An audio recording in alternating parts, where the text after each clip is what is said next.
দর্শক মণ্ডলী, আজ 8ই জুন 2025 রবিবার 25শে জ্যৈষ্ঠ। জানাচ্ছি পত্রিকাগুলোর প্রধান প্রধান শিরোনাম। সর্বপ্রথম ইত্তেফাক মেইন হেডিং করছে প্রভাব মুক্ত হয়ে এই সরকারের নির্বাচন আয়োজন নিয়ে সংশয় রয়েছে আমির খসরু। নেক্সট প্রথম আলোর মেইন হেডিং গার্ডিয়ানের প্রতিবেদন, অধ্যাপক ইউনূসের সাক্ষাৎ চেয়ে চিঠি দিয়েছেন Tulip Siddiq.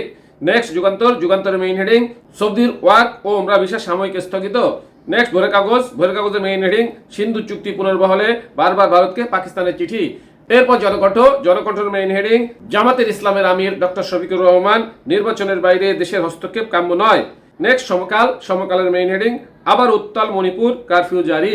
Next কালেকণ্ঠের main heading বাংলাদেশে গণতন্ত্রের দুর্ভাগ্য, নির্বাচন নিয়ে গড়িমসি হয় রিজভি। এরপর জাইদিনের মেইন হেডিং উত্তর লস অ্যাঞ্জেলস, ন্যাশনাল গার্ড মোতায়েন। নেক্সট মানবজমিনের মেইন হেডিং গার্ডিয়ানের প্রতিবেদন, ডক্টর ইউনূসের সাক্ষাৎ চেয়ে টিউলিপ সিদ্দিকের চিঠি। এরপর বিবিসি নিউজের মেইন হেডিং এপ্রিলে নির্বাচন আয়োজনে সরকারের সামনে যত চ্যালেঞ্জ।